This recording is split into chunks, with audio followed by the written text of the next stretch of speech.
আমি প্রথম কথা হচ্ছে এই বিষয়ে আমি কিছু বলতে চাই না। আমি এর আগেও বলেছি আমার অবস্থান কি, আমি কি করি, কি করেছি।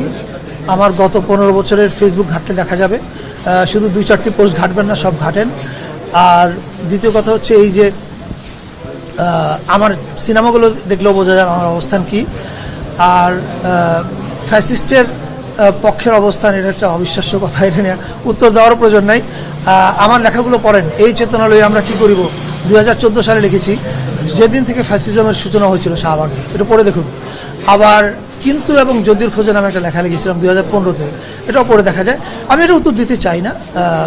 আমি এখানে ফ্যাসিজমের বিরুদ্ধে আমার অবস্থান ছিল কি না তার পুরস্কার হিসেবে তো আমি মন্ত্রিত্ব করতে আসিনি।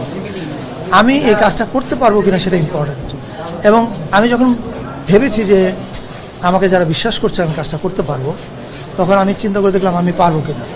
আমি যখন ভাবলাম যে হ্যাঁ হয়তো পারবো, তখন আমি এসেছি। ফলে আমাকে আমার কাজটা দিয়ে বিবেচনা করবেন আমি কত বড় ফ্যাসিস্ট বিরোধী, এটার পুরস্কার হিসেবে আমার মন্ত্রিত্বের প্রয়োজন নেই। আমি মনে করি আওয়ার টিম ইজ গ্রেট, এবং আমরা সামনে একটা মিটিংয়ে বসবো, সেখানে আমরা ব্রেনস্টর্মিং করবো যে আমরা কী করতে পারি, যেটা আমরা চলে যাওয়ার পরে যেন বলতে পারি যে আমরা দৃশ্যমান কিছু পরিবর্তন করতে পেরেছি।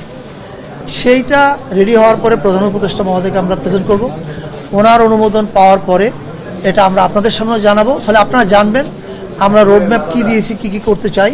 প্রথম আসলাম অফিসে, আমরা সবাই জানি যে সংস্কৃতি মন্ত্রণালয়ের বাজেট অনেক টাকা না, ফলে আমাদের সীমাবদ্ধতা আছে। কিন্তু আমাদের একটা দারুণ শক্তি আছে। শক্তি হচ্ছে we have a great team.